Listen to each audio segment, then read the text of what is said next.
Les canons de Navarone. 1961. Une flotte entière avait tenté de les faire taire, et avait échoué. Mais aujourd'hui, on charge quelque chose de bien plus redoutable.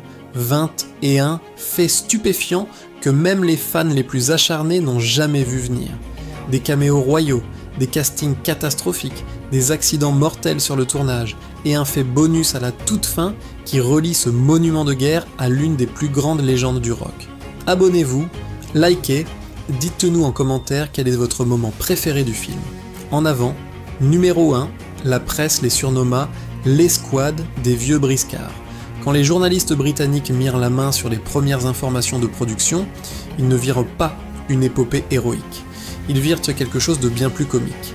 Les reporters raillèrent dans le film avec un surnom cinglant, la bande des anciens part en guerre.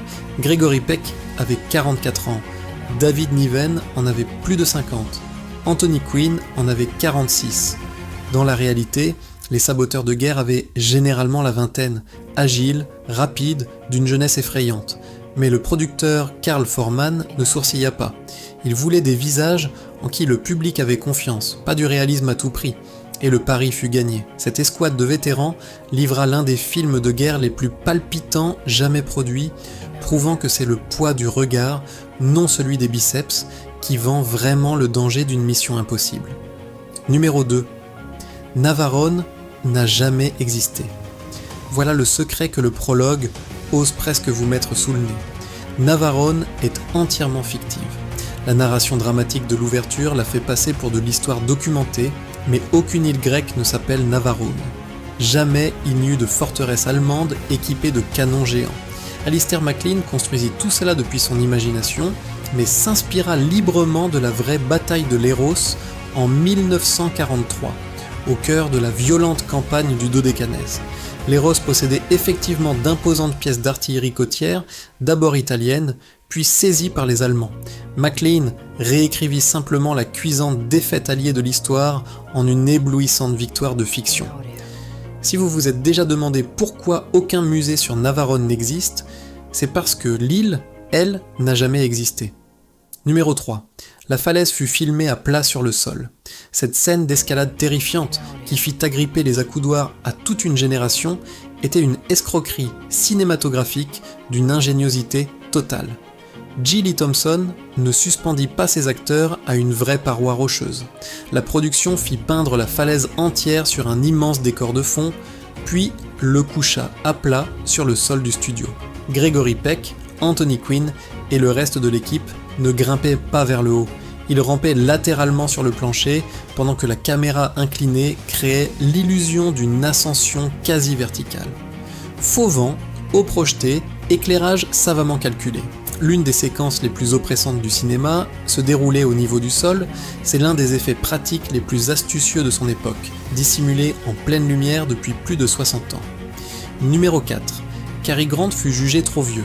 Avant que Gregory Peck ne s'empare du rôle de Mallory, Carl Foreman avait un nom bien plus imposant en tête, la légendaire star au sommet absolu de sa carrière. Mais en 1959, Cary Grant avait 56 ans, et Foreman, le même producteur qui castait joyeusement un Peck dans la quarantaine, décida que Grant était un pas de trop. Mallory devait être un commando dans la pleine force de l'âge. La décision tient du comique, vu la distribution finale. Elle-même composée de loin d'être des jouvenceaux. Mais voilà la logique absurde du casting hollywoodien de 1960. L'escouade des briscards décrocha les rôles. Cary Grant ne grimpa jamais sur cette fausse falaise. Numéro 5, le demi-million de William Holden qui se retourna contre lui. Le suivant sur la liste de Foreman était William Holden, la star rugueuse du pont de la rivière Kwai. Holden dit oui, mais avec un tarif qui faillit torpiller toute l'affaire. Il exigea 750 000 $, plus 10% des recettes brutes totales. Une somme absurde, presque insultante. Foreman tourna les talons et se tourna vers Gregory Peck. La chute du destin. Peck fut payé exactement les mêmes 750 000 $. Sans le pourcentage. Holden avait fixé le plafond de prix, puis regarda quelqu'un d'autre encaisser le chèque. Un manuel sur la façon de tout demander et de repartir avec absolument rien. Numéro 6. Le grand retour de Carl Foreman après la liste noire. L'homme derrière toute cette production n'était pas censé travailler à Hollywood du tout. Carl Foreman avait été mis sur liste noire à l'époque du macartisme pour avoir refusé de dénoncer des noms devant la commission des activités anti-américaines. Exilé en Angleterre, il écrivit des scénarios anonymement pendant des années, dont celui du Pont de la Rivière Kwai, récompensé d'un Oscar sans qu'il soit crédité. Les Canons de Navarone étaient son grand retour. Un blockbuster colossal et insolent, fabriqué à ses propres conditions, son nom fièrement au générique. Regardez le film aujourd'hui et vous sentez presque la rancœur dans chaque ligne, chaque silence anti-guerre, chaque discours épuisé. Ce n'était pas que de la narration, c'était un homme se griffant les ongles pour réintégrer l'industrie qui l'avait banni. Numéro 7, le premier réalisateur se fit renvoyer. J. Lee Thompson n'était pas le premier choix de Foreman. L'option initiale était Alexander Mackendrake. Brillant et intransigeant, mais Mackendrake entra en conflit avec Foreman sur la vision créative et fut remercié sans cérémonie juste avant le début du tournage. Avec toute la production déjà engagée en Grèce, Foreman se démena. Il se rabattit sur Thompson, ancien pilote de la Royal Air Force. Celui-ci arriva sur les lieux seulement 3 jours avant le début du tournage. 3 jours, pas le temps de douter. Il lui fallut simplement distancer le planning, carnet de croquis à la main. Cette embauche de la dernière chance décrocha finalement une nomination à l'Oscar du meilleur réalisateur. Parfois la désespération est la meilleure décision de casting qui soit. Numéro 8. Une baie porte encore le nom d'Anthony Quinn. Anthony Quinn tomba si profondément amoureux de Rhodes pendant le tournage qu'il rentra avec bien plus que des souvenirs. Il acheta un magnifique tronçon de côte, anciennement connu sous le nom de Vagille, et les habitants commencèrent à l'appeler la baie d'Anthony Quinn. Le surnom s'imposa définitivement. Aujourd'hui encore, vous la trouvez sur les cartes touristiques.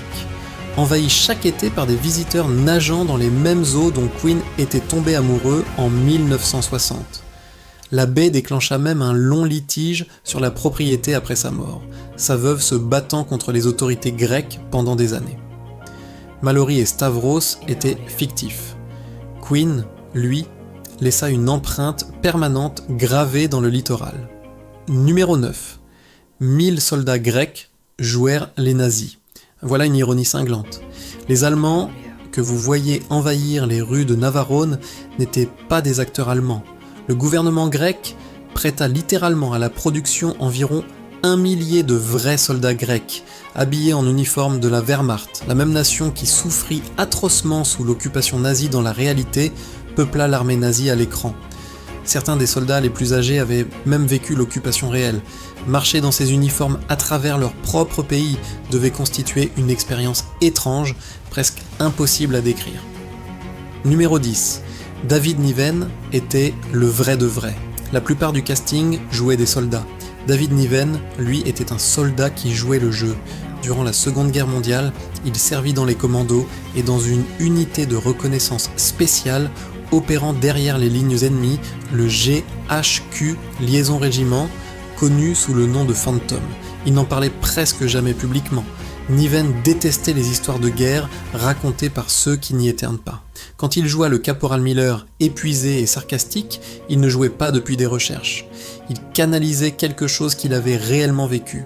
C'est pourquoi chaque regard las, chaque réplique amère, chaque instant de résistance morale sonne vrai, parce que pour David Niven, c'était vrai.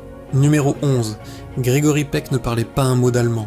Il y a dans le film un moment où Mallory s'adresse à un officier nazi dans un allemand fluide, d'un accent parfait.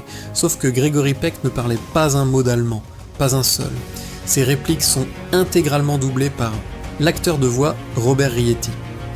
La bouche de Peck bouge à l'écran, mais la voix appartient à quelqu'un d'autre. La couture est invisible parce que Peck maîtrisait son corps avec une précision absolue. Mais une fois qu'on le sait, on ne peut plus l'entendre autrement. Cet Allemand menaçant que vous avez admiré toutes ces années appartient à un artiste vocal londonien spécialisé dans le doublage en plus de 20 langues. L'une des substitutions les mieux dissimulées du cinéma de guerre des années 1960. Numéro 12. La coupure à la lèvre qui faillit tuer Niven. À seulement 3 jours de la fin du tournage, David Niven faillit mourir. Pendant le tournage d'une séquence de tempête dans un immense bassin d'eau au studio de Shepperton, Niven fut projeté contre la paroi et se fendit la lèvre. La blessure paraissait bénigne.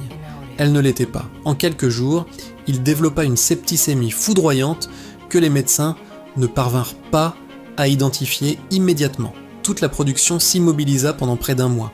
Niven, défiant les ordres médicaux, se traîna sur le plateau pour terminer le film.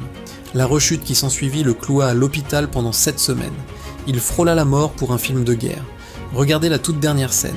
Vous pouvez encore voir la cicatrice sur sa lèvre supérieure. Numéro 13. Le cognac tint le casting au chaud. Les scènes dans le bassin étaient un froid brutal, studio non chauffé, vague glaciale, morale en chute libre. Alors Peck et Niven mirent au point une tactique, des quantités généreuses de cognac. Selon Peck, tous deux pouvaient en absorber des volumes stupéfiants et enchaîner chaque réplique sans bredouiller une syllabe. Ils appelaient ça « se tenir au chaud ». De ces longues journées misérables naquit une amitié authentique qui dura plusieurs décennies. Petite pause. Si ces histoires vous captivent, laissez un commentaire avec votre moment préféré et abonnez-vous. Le fait bonus qui arrive est le plus dingue de tous. Numéro 14. La famille royale grecque s'invita au mariage. Lors du tournage de la scène du mariage grec, une liste d'invités inattendus se présenta. Des membres de la véritable famille royale grecque visitaient le plateau précisément ce jour-là. Plutôt que de les renvoyer, la production les intégra dans le fond comme figurants. Ces visages élégamment vêtus qui applaudissent et dansent parmi les invités incluent donc de la vraie royauté européenne. Un délice anecdotique qui a filé sous le radar pendant plus de 60 ans. Du sang bleu authentique, souriant dans la fête, au beau milieu d'un film sur la destruction de canons nazis. Numéro 15. Maria Callas faillit y faire ses débuts au cinéma. Avant que Gia Scala ou Irene Papas ne soient jamais castés, Carl Foreman réussit ce qui aurait dû être le coup publicitaire de la décennie. Il convainquit la légende de l'opéra Maria Callas de faire ses débuts au cinéma dans Navarone. La presse s'emballa. Callas, en résistante grecque, aurait réécrit le film de fond en comble. Mais Callas, toujours imprévisible, se retira avant le début du tournage. Foreman pivota discrètement et le presque miracle disparut dans le folklore hollywoodien. Imaginez la soprano la plus légendaire de l'histoire de l'opéra entrant dans une grotte de Navarone avec un fusil. Numéro 16. Un orage détruisit le décor. Le décor construit pour l'emplacement des canons était le plus coûteux jamais bâti pour un film à cette époque. Environ 100 000 livres sterling en 1960. Une immense structure de caverne, des canons à pleine échelle, chaque détail minutieusement conçu. Et avant que le tournage ne s'achève, un vrai orage frappa. Éclairs, vent, pluie torrentielle. Une partie du décor fut totalement détruite. L'équipe reconstruisit depuis zéro sous pression intense. Microcosme parfait de toute la production, chaque triomphe talonné par un désastre absurde et coûteux. Mais la séquence de destruction finale, ces canons gigantesques s'effondrant dans la mer, valut au film son seul Oscar, celui des meilleurs effets spéciaux. Numéro 17, le cachet record de Tiomkin. Cette marche grandiose qui résonne pendant que les commandos approchent de Navarone fut obtenue à un prix jamais payé auparavant. Le compositeur Dimitri Tiomkin factura 50 000 $, le montant le plus élevé jamais versé à un compositeur pour un seul film jusqu'à ce moment. Foreman grommela, puis signa, il ne le regretta jamais. La partition remporta le Golden Globe de la meilleure musique originale et décrocha une nomination aux Oscars. Le thème principal a été utilisé, parodié et recyclé dans des documentaires, des sitcoms et des stades pendant des décennies. Tiomkin prouva une vérité simple. Parfois on ne paie pas pour de la musique, on paie pour une émotion que le public n'oubliera jamais. Numéro 18. Le sacrifice anti-guerre de Stanley Baker. À cette époque, Stanley Baker était l'une des plus grandes stars britanniques. Un premier rôle, pas un second couteau. Quand il accepta le rôle modeste du soldat Brown, les mâchoires se décrochèrent. Baker l'expliqua sans détour. Il ne prit pas ce rôle pour l'argent, ni pour le temps d'écran. Il le prit parce que Foreman avait tissé un message anti-guerre puissant dans le scénario, et Baker voulait faire partie de ce message. Il croyait que le film disait quelque chose d'essentiel sur la violence, la trahison et le prix du devoir. Une star choisissant ses principes plutôt que sa place au générique. Ce genre de conviction est rare en toute époque. Numéro 19. Des ânes jouèrent le rôle des camions de production.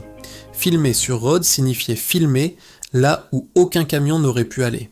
Certains sites étaient si reculés, si escarpés, si vierges de toute infrastructure que la production loua de vrais ânes, des dizaines d'entre eux, pour hisser caméras, câbles, vivres et accessoires le long des terrains rocheux. Chaque journée de tournage ressemblait à une expédition.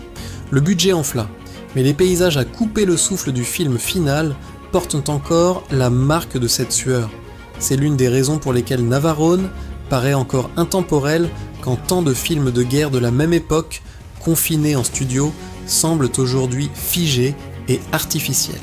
Numéro 20. Forman inventa les femmes de toutes pièces. Ouvrez le roman originel d'Alistair MacLean de 1957 et vous remarquerez quelque chose de frappant. Il n'y a aucune femme dans toute l'histoire. Le livre est brutalement masculin. 6 commandos, une île de frères et d'ennemis. Carl Foreman savait qu'Hollywood ne pourrait jamais vendre ça. Avec la bénédiction réticente de MacLean, il inventa 2 personnages de toutes pièces. Maria, la partisane fougeuse jouée par Irene Papas, et Anna, la résistante traumatisée jouée par Gia Scala, qui se révèle être la traîtresse secrète. Les 2 entièrement créés par Foreman. Ils ajoutèrent émotion, romance, trahison et enjeu absent du roman. Sans eux, la moitié des scènes les plus hantées du film n'existeraient pas. Numéro 21, fait bonus, un futur manager de Led Zeppelin dissimulé parmi les commandos. Et le voilà, le fragment d'anecdote le plus étrange de toute cette liste. Regardez attentivement les commandos britanniques dans certaines scènes de fond.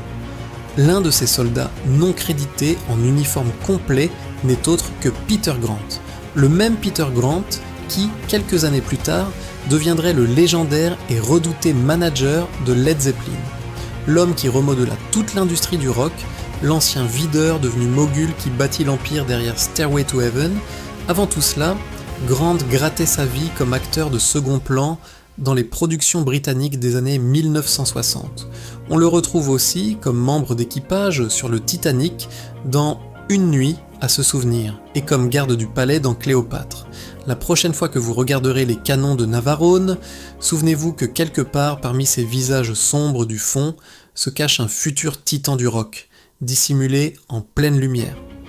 Les canons de Navarone ne fut pas seulement l'un des films les plus rentables de 1961, il devint le modèle de chaque film de guerre à mission impossible qui suivit. Son ADN est partout. Alors quel fait vous a le plus sidéré ? La falaise peinte, le cognac thérapeutique ou le futur patron de Led Zeppelin planqué parmi les commandos ? Dites-le en commentaire. Likez la vidéo, abonnez-vous et partagez avec quelqu'un qui aime les grands films d'une autre époque. On continuera à déterrer ces histoires que personne d'autre ne raconte, un classique à la fois.